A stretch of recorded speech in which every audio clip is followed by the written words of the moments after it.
Assalamualaikum warahmatullahi wabarakatuh. Kembali lagi dengan saya Renata Biandora, peserta Lasar CPNS Kementerian Hukum dan HAM.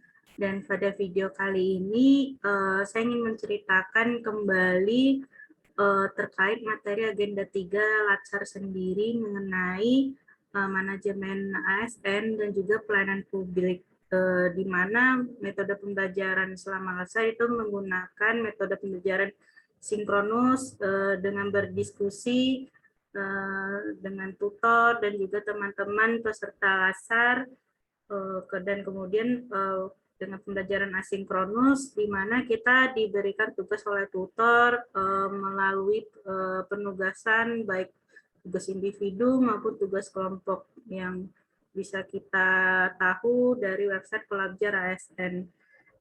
Dan mungkin saya persingkat saja. Jadi untuk manajemen ASN sendiri, kenapa penting kita pelajari?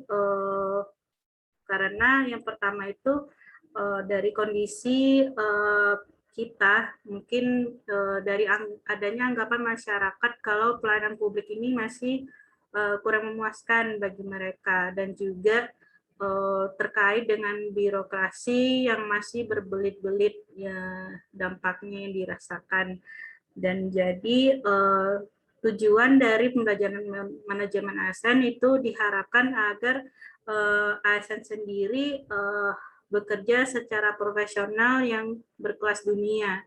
Dan manajemen ASN sendiri ini merupakan pengolahan ASN yang nantinya akan menghasilkan pegawai ASN yang berprofesional, memiliki nilai dasar, etika profesi, bebas dari keterkaitan politik, dan juga bebas dari korupsi, kolusi, dan nepotisme atau KKN sendiri. Dan kita sebagai ASN itu harus tahu kedudukan kita, di mana kedudukannya adalah menjalankan kebijakan yang ditetapkan oleh instansi atau pemerintah sesuai dengan peraturan dan perundang-undangan yang berlaku.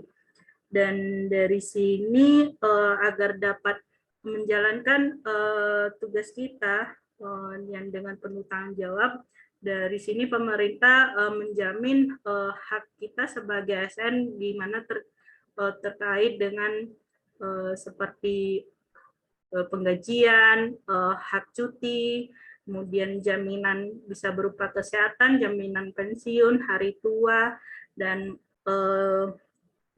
jaminan kematian pun juga dijamin oleh pemerintah gitu. Serta ada pengembangan kompetensi itu juga dijamin haknya oleh pemerintah. Dan kewajiban kita juga harus setia taat kepada Pancasila dan Undang-Undang 1945 dan juga NKRI, dan bisa teman-teman baca kembali di Undang-Undang ASN nomor 5 tahun 2014. Dan dalam menjalankan profesi ASN ini ada landasan untuk menjalankan profesi ini mengenai dari kode etik dan kode perilaku. Mungkin teman-teman bisa membaca kembali dari Undang-Undang ASN sendiri, sangat banyak, dan kode etik dan kode perilaku ini apa istilahnya sebagai pedoman kita ASN dalam menjalankan tugas, dan juga sebagai penilaian terhadap kinerja kita dalam menjalankan tugas untuk kode etik dan kode perilaku ini. Dan manajemen ASN ini sebenarnya mulai diterapkan dengan sistem merit, di mana ini merupakan bagian dari manajemen ASN yang berdasarkan dengan kualifikasi, kompetensi dari ASN, kemudian dari kinerja ASN yang dinilai secara adil dan wajar tanpa membeda-bedakan status si ASN sendiri. Dan pendekatan manajemen sistem merit ini pendekatannya sifatnya objektif, dan sistem merit ini dinilai contohnya bisa kita lihat dari sistem perekrutan CPNS, di mana adanya instansi membuka lowongan sesuai dengan kebutuhan mereka mulai dari kualifikasi, kompetensi yang dibutuhkan oleh si instansi, kemudian dilakukan istilahnya ujian bagi CPNS, yaitu CAT SKD maupun CAT SKB, dan juga wawancara yang terkait. Dan dari sini hasil CAT itu dapat kita ketahui segera setelah ujian. Jadi dari sini adanya transparansi bagi CPNS itu sendiri. Dan juga sistem merit ini tidak hanya terkait dengan perekrutan saja, tapi juga ada berdasarkan dengan pengembangan kompetensi, penggajian, kemudian ada promosi jabatan, mutasi, yang nantinya ada di dalam penilaian kinerja kita sebagai ASN. Kemudian untuk pelayanan publik ini ada diatur dalam Undang-Undang Nomor 25 Tahun 2009, di mana pelayanan publik ini merupakan kegiatan dalam rangka pemenuhan kebutuhan layanan dasar yang sesuai dengan peraturan pemerintah bagi tiap warga negara dan masyarakat atas barang, jasa, dan atau pelayanan administratif yang disediakan oleh penyelenggara pelayanan publik sendiri, di mana penyelenggara pelayanan publik sendiri ini adalah pemerintah dan bawahannya itu adalah ASN sendiri. Dalam mewujudkan pelayanan publik secara prima, jadi kita sebagai ASN itu harus menerapkan prinsip-prinsip dari pelayanan publik sendiri.